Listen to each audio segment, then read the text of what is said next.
How's it, guys? And welcome to another episode of our very popular Tekkel talk show, where we encourage a culture of recognition. Up until now, it's been a very interesting journey, and we've seen all your comments, feedbacks, and your views on our YouTube channel. Thanks so much. Welcome back, my co-presenter, Alberic. How's Danny? Yes, our guest today is a sports anchor for a national TV broadcaster, bringing us all the latest news on a daily basis. Good day, Adrian. Welcome to the show. How's it, gents? Lovely to be here. So, Adrian, let's get straight into it. Tell us more about Adrian Botha. Where does one start? I guess I've been it was a fairly normal upbringing, if you want to call it that. Born and raised in Bellville, went to primary school in Bellville, even high school. I went to Settlers High School, matriculated in 2008. And from that point onwards, it's been pretty much a whirlwind.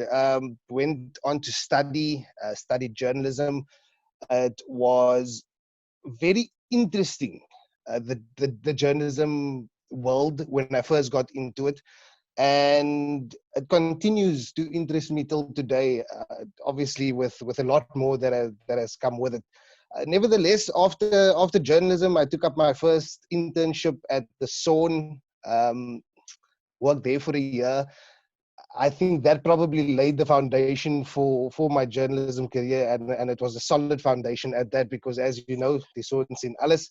So we really did see pretty much everything. After that, it was onto broadcast journalism for the first time. I got into radio at Taxi Radio Online with Solly Philander. From there, we went to MFM, which is Marty's FM, Stellenbosch University's student radio station. My first commercial radio gig actually came after that at Smile 90.4.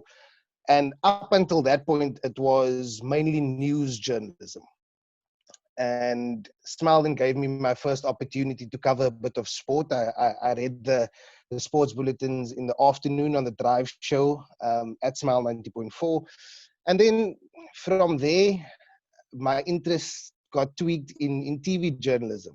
And that's then where I got my first TV gig. And again, it was mainly news with a bit of sport in there as well. In 7, and again, a very interesting experience that taught me a lot. Some good, some bad, but it was vital in the experience that I had eventually gained. And then from 7, it was on to OFM in Bloemfontein. That's when I left Cape Town for the first time, straight into the heart of South Africa, central South Africa, in the Free State. And I was there for about 3 years. And that was my very first experience as a sports anchor, and only a sports anchor. That was the first time sport was my main focus. So it was really good. And then from OFM, the opportunity came to go to my current position, which is sports anchor on ETV. Great opportunity, massive opportunity, and really loving what I'm doing, simply because there's one word involved, and that's sport.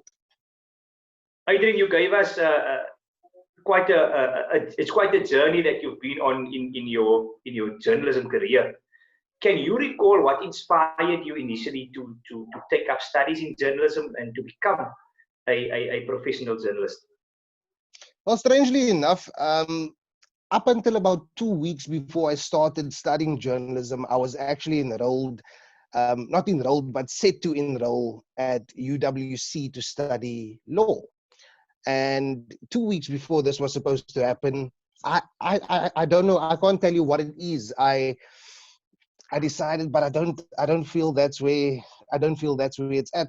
I'd done a bit of research with regards to journalism, the studies thereof, and I went for it, and I've never looked back.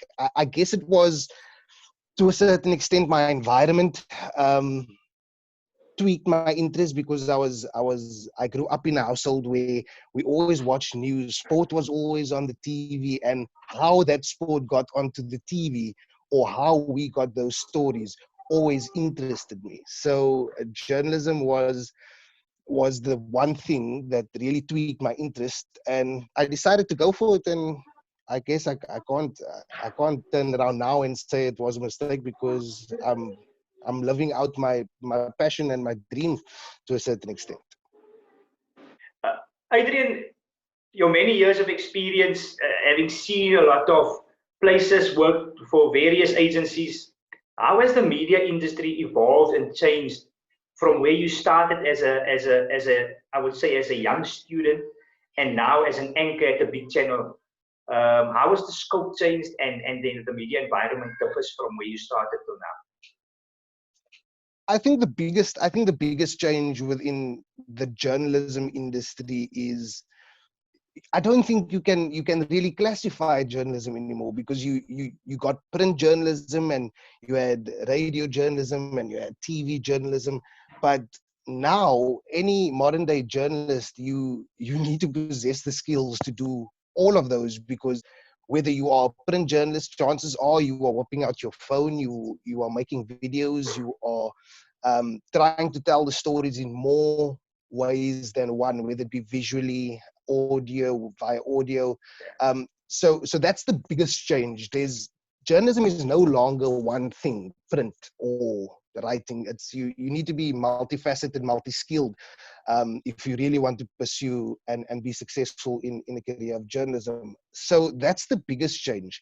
But also, people consume news differently.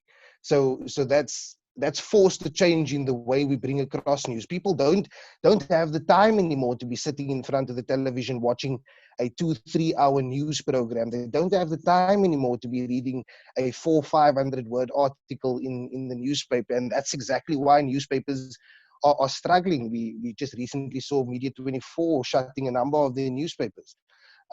So whilst journalism in certain aspects is changing, and that has caused a bit of struggle, at the same time we are moving towards a digital age, much like the rest of the industries in the country is doing.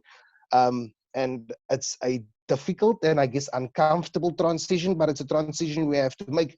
And if we want to stay with the times, I think we're on the right track. Adrian, what is your opinion on the fact that the media does have an influence on public perception and also team selections in sport? As a rugby journalist, or as a journalist in general, when reporting on a sport, you constantly need to remind yourself that there's a lot of people that read or watch what you are saying. So your words carry weight. It influences people's thinking.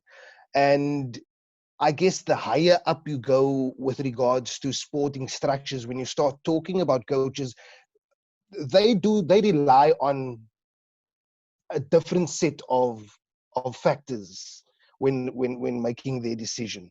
But where it does, I think, have a bit of an impact is if ex-sports journalist who writes for a massive media company really, let's say, he slates a certain player in the team. You wouldn't do so if the person didn't have a bad game or whatever the case may be. But that is going to influence people. People is going to, did you see how bad that one played? Did you read the article? I never knew he done this. Word gets around, much like any rumor, I guess, if you were to call it, and people then become unhappy with a certain player. So naturally, when the coach then selects X player next time, there's a bit more hesitance with regards to the people accepting that player into the team as a deserved spot. And if you do that constantly, eventually, you're going to get your theorist that is going to say the coach's blue-eyed boy, etc., etc., etc. And if coaches want to avoid that and want to avoid that sort of attention, I mean, you make the call. And speaking about sport, we've seen Rassie Erasmus with his Springbok squad, and especially during the 2019 Rugby World Cup. using digital media very, very effectively, very creatively. I'm a fond follower of what he puts out.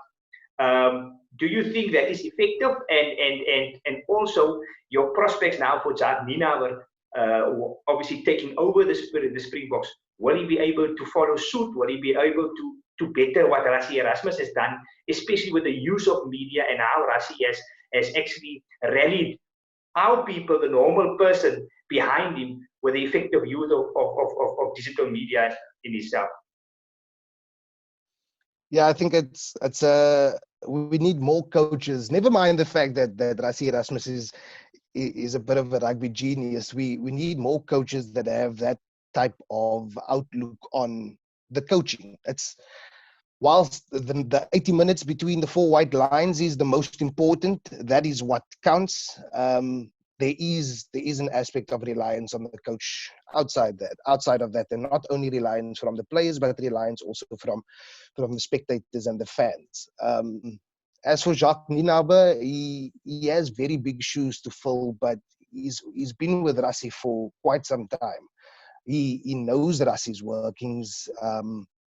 They've had a successful relationship. So with Rassie moving up into a position like director of rugby, whilst Jacques doesn't have any head coach experience, he's always been with a part of the coaching structure, but not head coach experience. We're better to make your step up. You have the guidance of Rassie above you, and as a supporter, knowing Rassie is there, that puts my mind at ease. Rassie won't allow his hard work to go down the tubes. So much like I did with Rassie, which was have faith, I think we should have a bit of faith in Jacques. Give him a chance, despite the fact that, unlike any of his predecessors, he has quite the baptism of fire. He goes into a rugby championship as his debut as a Springbok coach. None of the coaches before that, they've had England, Ireland, nobody's had Australia or New Zealand or Argentina within their first game. So it's going to be interesting to see how he fares, but I have faith. Adrian, and speaking about rugby, your family has a very rich history in the sport. What significant role did this play in your life? So I've always been surrounded by what I always just thought to be family, friends. But as I grew up, the stories I had always made me realize that I'm actually surrounded by a lot of big rugby names that my generation don't necessarily know. If I were to start within my family, my dad and his brother, Fred and Henny Botha, I always run into people who ask me, does he Henny se seun or Fred se seun? And the very next thing they always speak about is how good a rugby player my dad was and how good a rugby player his dad was. Throughout the years, again, what I consider to be, it's Uncle Julian, but then it's actually what many people know as Julian Smith, former Saru captain, that would come and visit. Sas Bailey, again, what seemed to be an uncle to me is actually a big name within the rugby fraternity of generations past. Toby Titus as well is another one. This is all close family friends that until today, if I run into them, I have conversations with them, but the trails and soos hulle sal sê in Afrikaans, die voetspore wat hulle in die rugby wêreld gelos het. It's very, very deep. And all of these things have had an impact. My late brother, Emil Botha, he played, I guess a better way to ask is, what union did he not play for? Because he's played for many rugby unions in South Africa. He's played national rugby on a junior level and on a senior level. My middle brother, Dwayne, he's also played representative rugby. I've also played rugby. So again, it's something that has been woven into the fabric of the Botha family. So all this time I've been surrounded by sport, and it's become like a second language to me. I'm comfortable when it comes to talking to sport. Much like anybody and any South African, any sports fan for that matter, you have your opinions. And that's fine, because if you are a genuine, true intrinsic sports person, you are willing to shout for your team, but at the very same time, as a journalist, to then go and write the article to say that, but they played terrible. Adrian, you are also a fanatic Liverpool supporter. So congrats with your team winning the English Premier League. Do you believe Liverpool's got the credentials to take back-to-back titles under Jurgen Klopp? As Jurgen Klopp said, we need to change from doubters to believers. And if that's something we want to do, we need to believe. Yeah, the mighty red machine is back. I believe that it's back. It's my relationship with Liverpool, as I'm sure everybody else's has been. It's had its rough moments over the last couple of years, but always been committed and always been loyal to the birds. So I must say it's very possible. I think we in for a couple of years of very good Liverpool football. Whether it's going to be title winning football, we need to show that on the pitch. So it's going to be interesting to see how we come back next year after now. Finally, we've won the league title. We have the Champions League. We have the Super Cup. We have the Club World Cup. So there's a massive target on Liverpool next season in all competitions, and it's going to be interesting to see how we respond, because we've played some cracking football up until now. Let's see if we can keep it up. I just want to note that that's the first time I've ever heard a sports anchor stutter about a question on Liverpool. So yeah, that's for all the doubters. Yeah, for all the doubters. The doubters. But talking about Liverpool, I mean, Klopp has been one of the most charismatic coaches around, or one of the most charismatic coaches in the world. Who has been the most interesting person that you've interviewed in your career? I think there's two that stand out. One was in my days before I was a sports journalist, and I had the opportunity to interview Morgan Freeman. That was quite an interesting experience, and I tell you why. Because at the time, still very, very young journalist, you're still struggling to come to grips with the fact that this is Morgan Freeman standing in front of you.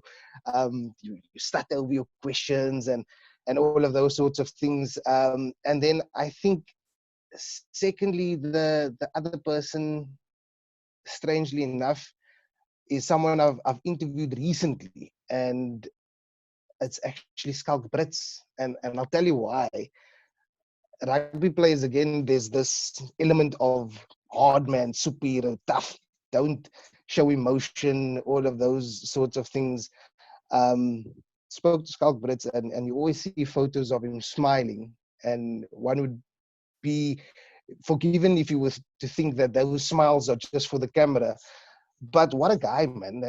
He's such a down-to-earth guy. He's so nice, and I think one of the few guys that epitomizes what it is to not only have influence, but to still sit on the side of the road and have a chat with your everyday Joe. That guy's one of the standout interviews, and I've been fortunate to interview him more than once. It's just great to hear, man, and we can clearly feel your passion about your profession. Any words of advice for prospective journalists, young guys, young people watching the show that perhaps consider a career in journalism? Any tips from Adrian Botha? Journalism is one of those multi-skilled fields. You need to have a lot of skills to make a success out of it. And a lot of the time, people and young aspiring journalists, presenters, they are often they want to try and cut out that middle piece between starting out here and working your way up. You often find people that want to become overnight celebrities on radio or all of those sorts of things. But much like any profession, you get some that is lucky enough. They immediately are recognized as having talent. They are snapped up and they are thrown into the deep end and they are able to swim. But unfortunately, journalism comes with a lot of experience and practice that you need in order to really live out what a presenter or what a journalist is. That being said, there's no shortcut. It's a lot of hard work. But if you are committed to it, if you are willing to grind your way through the industry, take the negatives, improve on them, be critical of yourself, and just constantly work on your trade in everything that you do, even if it's sending a WhatsApp. Don't shorten your words. Write out the full word. It's small, simple things that you do every day that add up to the bigger picture at the end of the day. There's no shortcut. It's all about hard work. So if you're planning on a career in journalism, it's not easy, but it's rewarding. And like our slogan say, Adrian, we encourage a culture of recognition. And today, from the Tekkel Talk Show and all our viewers, we want to thank you for bringing us the news to our televisions and to our digital handsets. We really enjoy it. It makes a big difference. And also your tips given to prospective journalists, I'm pretty sure it will certainly count in their favor. So thanks so much for gracing us with your presence. Go well and good luck on the journey forward. Thanks so much, guys. It's not often that I'm on the receiving end of the question, so it was nice. Thanks for having me. I look forward to the next chat. So, guys, that's a wrap for another episode. Catch us on all our digital platforms at Tekkel Chat on Twitter, YouTube, and Facebook. Alberich, thanks for being here. Cheers. Until next time. Bye-bye. Cheers.